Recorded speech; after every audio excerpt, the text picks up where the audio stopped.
وقتی از هوش رفت و توی بیمارستان به خودش اومد، اولین حرفش به زنش این بود که از زندگیم برو بیرون، طلاقت میدم. یک تصمیم در یک لحظه همه چیز رو برای همیشه تغییر داد. به کانال سایه های خیانت خوش اومدید. ما در اینجا سرگذشت واقعی افراد رو روایت می کنیم.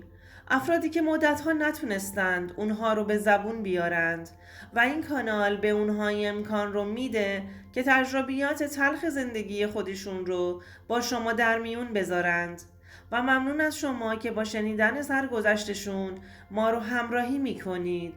آرامه هستم. توی خانواده متوسط به دنیا اومدم. 2 خواهر از خودم کوچیکتر داشتم. یه خانواده 5 نفری بودیم.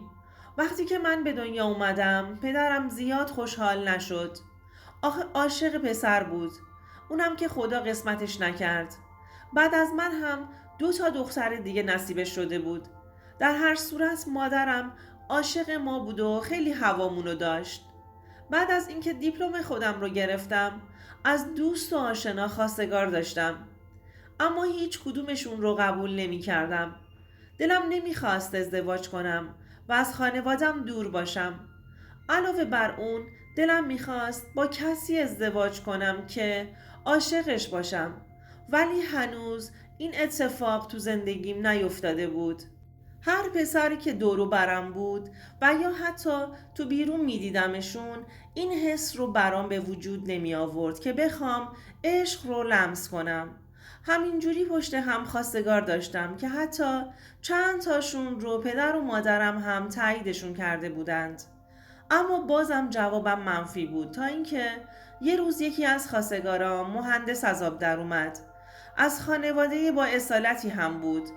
پدرم گیر داده بود که دیگه به این یکی حق نداری جواب منفی بدی. مهندسم که هست و شرایط مالی عالی هم داره. منم وقتی که دیدم پدرم انقدر با قاطعیت این حرفو زده سکوت کردم. اما بازم دلم رضا نبود. مهران پسر خوشقد و بالایی بود و چهره زیبا و جذابی هم داشت. تک فرزند خانوادش بود. دیگه منم داشتم به این ازدواج رضایت می دادم. مهران مستقل بود و با خانواده زندگی نمی کرد. با چند بار رفت و آمد به خونمون خلاصه متوجه شدم که مهران به هم وابسته شده، ولی من بازم تو نگاهام بهش هیچ حسی نداشتم. مهرش به دلم ننشسته بود. به اصرار خانوادم جواب مثبت داده بودم. مهران با عشق به من نگاه می کرد و متوجه نگاه های سرد من نسبت به خودش شده بود. قبل از عقدمون بهم گفت آرامه جان، یه سوال داشتم ازت. امیدوارم که حقیقت رو بهم بگی. آیا غیر از من کسی دیگه ای تو زندگیت هست؟ آیا کسی دیگه ای رو دوست داری؟ گفتم نه، چطور مگه؟ جواب داد آخه هیچ محبتی از سمت تو دریافت نمی کنم. پیش خودم گفتم شاید نفر دومی باشه که من خبر ندارم، که اگر اینطور باشه من خودم از زندگیت کنار میرم تا تو خوشحال باشی. گفتم واقعیتش منو به زور راضی کردند که با تو ازدواج کنم. دلم نمیخواست. میخواستم بیشتر کنار مادرم و خواهرام باشم. مهران گفت همین؟ دلیلش همینه؟ من تمام سعی خودم رو میکنم که تو رو به خودم وابسته کنم و عاشقم کنم. نخواستم بهش بگم که هیچ حسی نسبت بهت ندارم، اما خودش متوجه این امر شده بود، وگرنه این سوالا رو ازم نمیپرسید. بهم گفت سعی میکنم تو زندگی هیچی برات کم نذارم تا هیچ کمبودی نداشته باشی. مطمئن بودم که این کارو میکنه، چون هم دوستم داشت هم از نظر مالی قوی بود. خلاصه مراسم عروسیمون رو گرفتیم و زندگی مشترکمون رو شروع کردیم. جهیزیم رو تو خونه مهران چیدم و تو دلم میگفتم یعنی میشه تو زندگیم بهش علاقه من بشم و مثل 2 عاشق با هم زیر یه سقف زندگی کنیم. هرچقدر مهران بهم عشق میورزید بیشتر بهش احساس بیعلاقگی میکردم. اصلا دست خودم نبود. اصلا به دلم نمی نشست. به هر مناسبت کوچیکی برام کادو می خرید. و منو با خودش به تورهای مسافرتی می برد. دلش نمیخواست تو زندگیم خلایی داشته باشم. خلاصه برام چیزی کم نمیذاشت. یه چند ماهی گذشت که مهران یه پروژه ساختمانی توی یه شهر جنوبی گرفت. مهران بهم گفت که برای یه مدت کوتاه باید بریم بندرعباس زندگی کنیم. اینجوری برای تو هم بهتره و حال و هوات عوض میشه. دیگه اینکه یه مقدار از خانواده هامون دور میشیم و وابستگی هامون هم کمتر میشه. میدونستم که منظورش وابستگی منه. فکر میکرد که اگر منو از خانوادم دور کنه من بیشتر به خودش وابسته میشم و از این طریق میتونه عشق منو نسبت به خودش به دست بیاره. منم راهی جز قبول کردن نداشتم. وسایل های شخصیمون رو جمع کردیم و از خانواده هامون خداحافظی کردیم و به طرف مقصد حرکت کردیم.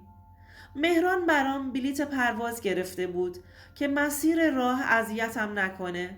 دوستان عزیزم، اگر تا اینجای داستان خوشتون اومد لطفاً این ویدیو رو لایکش کنید.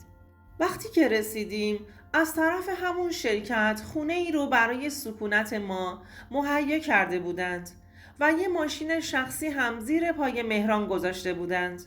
ولی من بیشتر دلم گرفت از اینکه تو اون شهر غریب هیچ کس رو نمیشناختم و باید حتما توی خونه میموندم تا مهران از سر کار برگرده و تازه بخوام با مهران یه ذره تو شهر با ماشین دور بزنم و بازارگردی کنیم. روزا مهران مشغول کارش بود و منم خودم تو خونه با کار کردن و مرتب کردن وسایلا سرگرم می کردم. مهران بهم میگفت آرامه جان، یه وقت تنهایی از خونه بیرون نری، شهر رو نمیشناسی، ممکنه اتفاقی برات بیفته. میگفتم نه بابا، کجا رو دارم برم، خونه هستم. شبها وقتی که مهران میومد خونه شروع میکردم به غر زدن که چرا منو با خودت آوردی؟ توی خونه خودم بودم دیگه. حداقل تنهایی رو میدیدم میرفتم پیش خانوادم. ولی الان توی این شهر غریب کجا رو دارم برم؟ اینجا افسرده میشم. اما مهران میگفت عزیزم، من فکر میکردم شاید یه شهر دیگه حال و هوات رو تغییر بده و تأثیر مثبتی توی زندگیمون داشته باشه. همینجوری روزا میگذشت تا اینکه یه شب مهران اومد خونه و گفت که تو شرکت همکاراش دور همی شبونه دارند و همه هم با خانواده هاشون هستند. ازم پرسید اگر دوست دارم ما هم تو دور همی هاشون باشیم. شاید خوشم بیاد و از این طریق دوستای جدید پیدا کنم و از تنهایی تو غربت در بیام. جواب دادم نمیدونم، ولی خب باشه امتحان میکنیم. اگر با روحیمون سازگار بود ادامه میدیم. مهران هم قبول کرد. قرار شد توی دور همی هاشون حضور داشته باشیم. اونا اصالتا مال شهر بندر بودند. ما فقط بومی نبودیم. اون شب آماده شدیم و آدرس رو یکی از همکاراش برای مهران فرستاد و حرکت کردیم. وقتی رسیدیم از ما استقبال گرمی کردند. جمع پرشور و گرمی بودند. جالب اینجا بود که همگی با همسراشون حضور داشتند. با تک تکشون آشنا شدیم. من که خوشم اومده بود. حال و هوام عوض شده بود. به مهران گفتم خوبه ما هم باهاشون ادامه بدیم. این بود که دور همی هامون شروع شد. دوره هر بار تو خونه یکی بود. تو همین مهمونی یکی از همکارا و دوستای مهران که اسمش میثم بود هم حضور داشت. اون شب دوره تو خونه میثم برگزار می شد. اسم زنش لیلا بود و یه پسر 4 ساله هم داشتند. وقتی که وارد خونشون شدیم میثم با خوشرویی اومد جلو و شروع کرد به احوال پرسی. وقتی دستش رو دراز کرد و باش دست دادم احساس کردم تنم گر گرفته. یه حس غریبی داشتم. خانومش لیلا هم اومد جلو و به همون خوش آمد گفت. لیلا دختر اجتماعی بود و خیلی سریع با من گرم گرفت. انگار چندین ساله که منو میشناسه. از طرز برخوردش خوشم میومد. خیلی دلم میخواست برای دوستی و رفاقت یکی از اون خانومها رو انتخاب کنم که قرعه به اسم لیلا افتاده بود. منم با لیلا احساس راحتی می کردم و میثم و مهران هم با هم صمیمیتر از قبل شده بودند که بعد از اون شب مهمونی دیگه اگر چیزی میخواستم با لیلا قرار میذاشتم و باهاش میرفتم و خریدام رو انجام میدادم. همش ناخواسته به میثم فکر میکردم، ولی وقتی به این فکر میکردم که لیلا دوستمه و بچهش هم بهم وابسته شده، از اون طرف هم مهران و میثم دوست صمیمی هستند، از فکر و خیال دست برمی داشتم. دلم نمیخواست خودم رو به خاطر هیچ اذیت کنم. واسه همین خودم رو مشغول کارهای دیگه میکردم تا افکارم سمت میثم نره. ما با اونا حدود 3 ماهی میشد که رفت و آمد داشتیم تا اینکه یه شب دوره خونه ما افتاد. وقتی که تو آشپزخونه بودم تا چای رو بریزم و براشون ببرم، دیدم میثم وارد آشپزخونه شد و بهم گفت میتونم یه لیوان آب بردارم؟ جواب دادم خواهش میکنم بفرمایید. دوباره گفت میتونم یه چیز بگم؟ رو کردم بهش و گفتم جانم.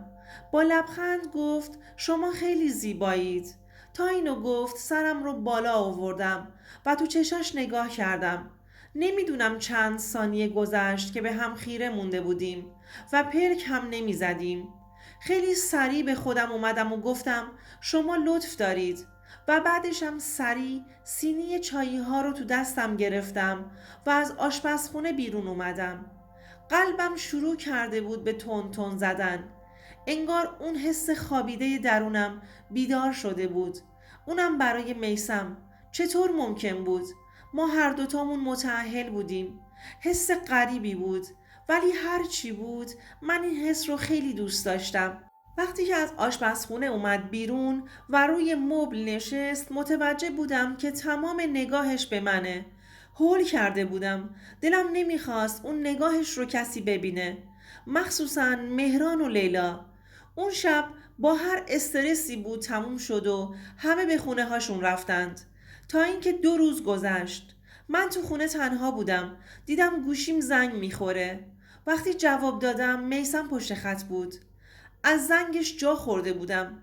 تا گفتم الو، گفت سلام آرام جان، میثم هستم. میخواستم باهات حرف بزنم. لطفاً به حرفهام گوش کن. چیزی واسه گفتن نداشتم. زبونم قفل کرده بود. فقط گفتم که مهران خونه نیست. گفت میدونم عزیزم، من با خودت کار دارم. مهران سر پروژه هستش و چون میدونستم الان تنهایی زنگ زدم. یه لحظه ترسیدم. گفتم چیزی شده؟ جواب داد آره یه چیزی شده. من یه چیزیم شده. من بهت علاقه‌مند شدم و اصلا نمیتونم جلوی این حس خودم رو بگیرم. تمام لحظه ها بهت فکر میکنم. من و لیلا به روش واسطه‌ای با هم ازدواج کردیم و عشقی هم در کار نبوده. از وقتی که تو رو دیدم هوش از سرم رفته. دیگه به چیز دیگه‌ای غیر تو هم فکر نمی کنم. تا جایی هم که متوجه شدم تو هم مثل این که به مهران علاقه‌ای نداری.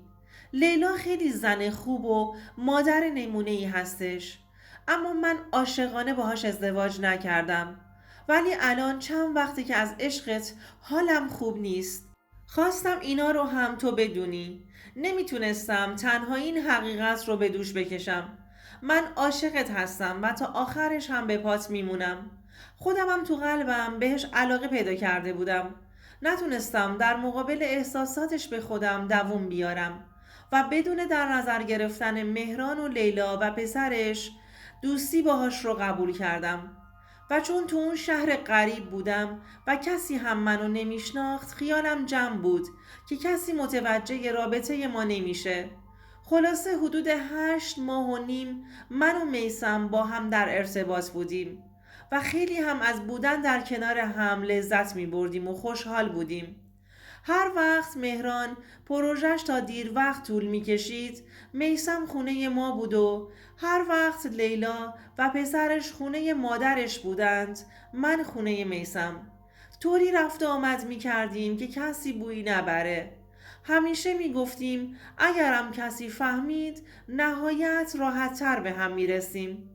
این حرف شده بود دلگرمی ما، تا اینکه بعد از چند وقت پروژه مهران هم تموم شد و مهران وقتی به خونه اومد بهم گفت که پروژم تموم شده آرامه جان، میتونیم به شهر خودمون برگردیم. تو هم به خانوادت برسی. اما من از شنیدن این حرف کلی ناراحت شدم و جواب دادم نه، من تازه به اینجا عادت کرده بودم و دوست پیدا کردم، همینجا بمونیم و پروژه های بعدیت رو هم از همین شهر بردار. مهران می گفت تو که از اول راضی نمی شدی و دوست داشتی بری پیش خانوادت، به زور نگهت داشتم، حالا داری اینجوری میگی؟ من موندم با اخلاقت چیکار کنم؟ ولی باید برگردیم چون تو این شهر کاری نداریم. اگرم به خاطر دور همی هامون میگی، میتونی تو شهر خودمون با خانواده و اقوام همین حرکت رو را بندازی و تو هم به دور همیهات برسی. از اینکه نمیتونستم بهش حالی کنم که دلم نمیخواد برگردم عصبی میشدم. از مخالفت‌های زیاد من مهران شک کرده بود و میگفت چرا تو نمیخوای برگردی؟ یعنی فقط با دوستی با لیلا؟ چون دوست صمیمی من فقط لیلا بود. میگفت به خاطر لیلا میخوای بازم از خانوادت دور بمونی؟ من چیزی نمیگفتم. وقتی که ماجرا رو برای میثم تعریف کردم گفت سعی میکنم تو شرکت یه کاری کنم که بازم به وجود مهران نیاز باشه. این شد که دوباره مهران تو اون شرکت مشغول شد. من و میثم هم در کنار هم به آرامش می رسیدیم. من از اینکه داشتم پشت هم به مهران خیانت می کردم هیچ حس عذاب و وجدانی نداشتم، تا اینکه یه روز که قرار بود میثم بیاد خونمون و با هم باشیم. وقتی که میثم اومد و از اومدنش یه نیم ساعت هم نگذشته بود، صدای داد و فریاد مهران بلند شد. هر دوتامون خشکمون زده بود. مهران میبایست اون ساعت از روز رو سر کار می بود، اما اون روز سر کار نرفته بود. مثل اینکه بیرون در وایستاده بود تا ببینه چه کسی وارد خونه میشه یا من کجا میرم. وقتی که میثم رو دیده بود که وارد خونه شده، طاقت نیاورد و داخل خونه شد. وقتی که در رو باز کرد و ما رو با هم دید، شروع کرد به بد و بیرا گفتن. خواست سمت میثم حمله ور بشه. هر چقدر سعی کرد نتونست. یهو از حال رفت و نقش زمین شد. من که مثل مجسمه ها مونده بودم، نمیدونستم چی کار کنم و چجوری از این کارم قصر در برم.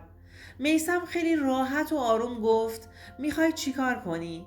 گفتم باید ببرمش درمانگاه، من نمیتونم اینو اینجوری ولش کنم. میثم بلندش کرد و بردش تو ماشین و با هم به درمانگاه رسوندیمش. تو ماشین فقط گریه میکردم و میگفتم حالا چی کار کنم؟ میثم گفت نگران نباش، نهایت طلاقت میده و خودم میگیرمت. این حرف میثم بهم دلگرمی داده بود.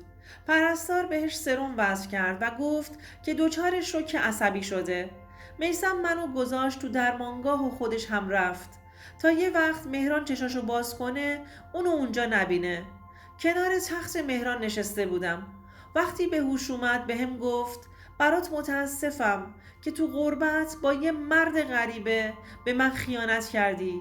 تو ارزش عشق منو نداشتی. خیلی زود از زندگیم برو بیرون. چرا اینجا موندی؟ برو وسایل هات رو جمع کن و برو خونه پدرت تا تکلیفت رو مشخص کنم. نمیخوام دیگه چشام به چشات بیفته. تو آدم کثیفی هستی و نمیخوام دیگه یه لحظه هم بیشتر تو زندگیم باشی. با این حرفش ناراحت شده بودم. از درمانگاه اومدم بیرون و یه دربست گرفتم تا خونه. تو مسیر راه به میثم زنگ زدم اما جواب نداد. رسیدم خونه و وسایلامو جمع کردم که دیدم گوشیم زنگ میخوره. میثم بود. بهم گفت چی شده؟ تمام حرفهای مهران رو بهش گفتم. گفت اشکال نداره. خلاصه که یه روز اینجوری میشد و مهران میفهمید. بهش گفتم دارم وسایل هام رو جمع میکنم که برم ترمینال. جواب داد باشه برو، مراقب خودت باش تا ببینم برنامه مهران چیه، بعد باهات هماهنگ میکنم. یه آژانس گرفتم و سمت ترمینال راه افتادم. تو مسیر فقط دلخوشیم میثم بود.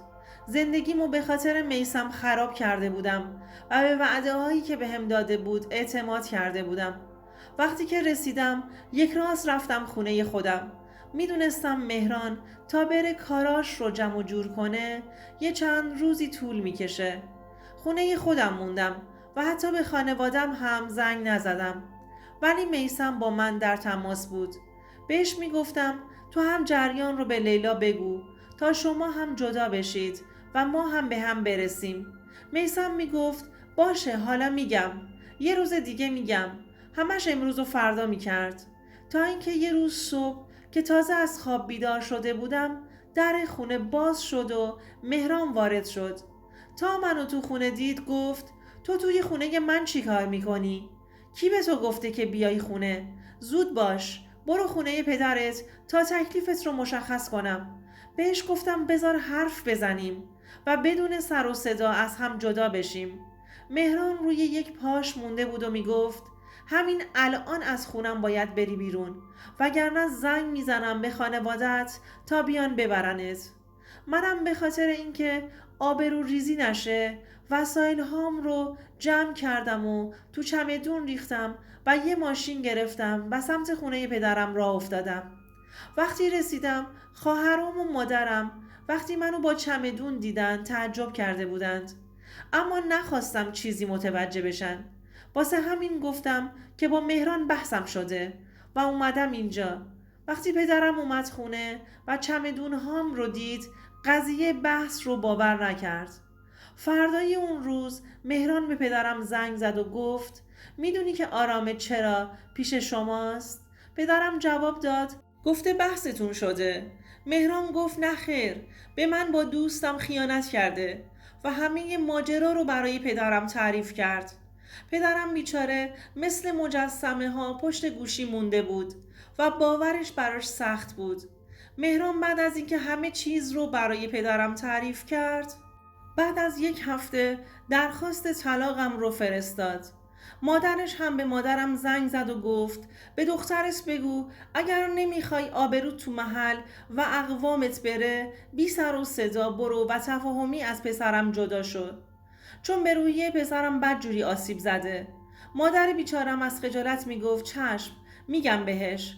پدرم با هم حرف نمیزد تا اینکه خیلی زود به صورت تفاهمی از هم جدا شدیم.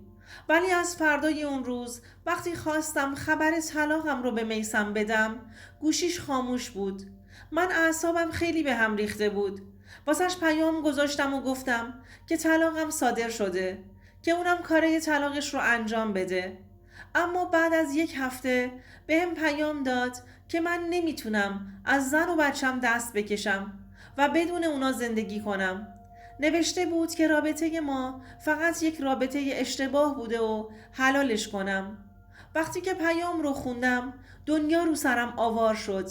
من به خاطر میثم زندگی خودم رو از بین برده بودم. با وعده های پوچش به شوهرم خیانت کرده بودم، اما اون خیلی راحت منو به خاطر زن و زندگیش کنار گذاشت. خانواده مهران هم دختر همسایه‌شون رو به عقد مهران در آورده بودند. من نه راه پس داشتم نه راه پیش. فقط برای خودم افسوس می‌خوردم که به یه همچین مردی که عاشق زنش بود و برای زندگیش می‌جنگید خیانت کرده بودم. الان از این ماجرا چند ساله که میگذره و من هنوز تنها هستم. ولی از دور و نزدیک شنیده بودم که مهران صاحب دختری شده و با خانواده‌اش تو خارج از کشور زندگی میکنه. دوستان عزیزم، اگر شما هم به این نوع سبک از محتواها علاقه‌مند هستید، این ویدیو برای تو هستش. لطفاً برای دیدن ویدیوهای بیشتر ما رو سابسکرایب کنید و ممنون که تا انتهای این ویدیو با ما همراه بودید.